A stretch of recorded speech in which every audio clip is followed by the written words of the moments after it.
One of the most interesting aspects of the carillon is how we play it.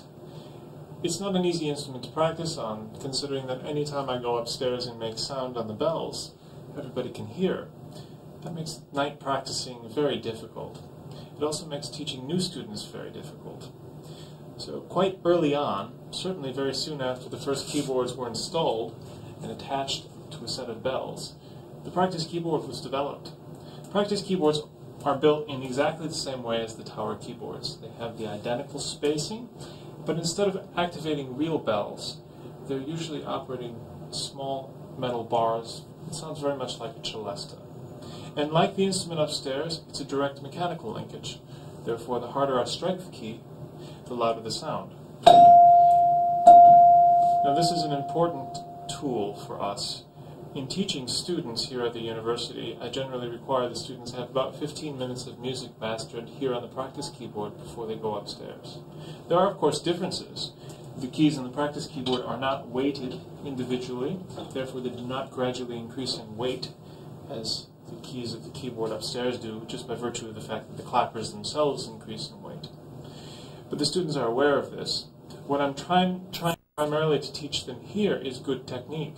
Now, carillon technique is very simple, but it is difficult to program such simple motions because at first they're awkward. So in general, I could summarize carillon technique as follows. We play the keyboard with loosely closed fists. So if you take the hand and just close it into a loosely closed fist, without clenching your fist, you'll notice a couple of things happen. Most importantly, all of your joints line up. Now, in striking the keys, I'm actually using a considerable amount of force. So the importance of this is that the force be transferred completely up the hand and into the forearm. Any tendency to relax the hand is problematic. That's bad technique. That's something that I look for. Because what happens is the force is transferred to one or two fingers. So it will immediately cause sore hands, which is one of the first indications of somebody who needs to work on their technique. Also, it presents the danger of the fingers being caught between the joining keys. You'll notice that there's a mirror behind me. The students and I both use this mirror when I'm watching how they play, and I need to see what the inside of, for instance, their left hand is doing. I can look in the mirror and see an exact representation of that in reverse. I also encourage the students to use the mirror when practicing to watch for the most quiet, efficient motion possible. You'll see a couple of other little tricks of the trade sitting around here. The metronome, which is a necessary part of practicing a keyboard instrument, and also pennies. Now, the pennies are an interesting little device here. I have taught my students and encouraged them to hold a penny between their palm and their pinky. Now, if at any point they should forget to be closing their hands, the penny drops, and they have to immediately remember it again. So that's one of the techniques that we've developed here at Michigan. We're now seated at the actual carillon keyboard of Burton Tower. It's located on the 10th floor.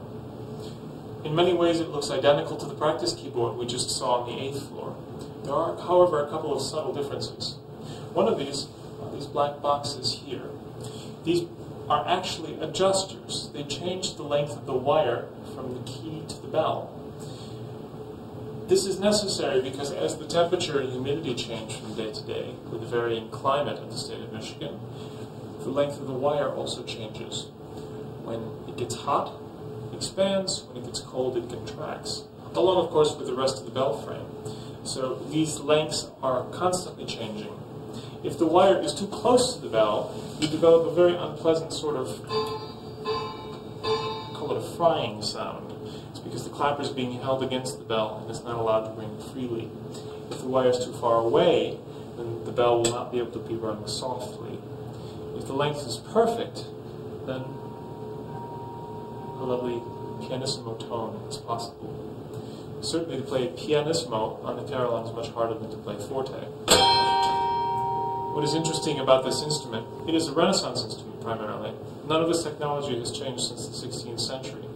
It is a touch-sensitive keyboard instrument which was around a full 200 years before the piano. To say a few words about how the instrument actually works, all of the keys are third-class levers. They're connected to a wire.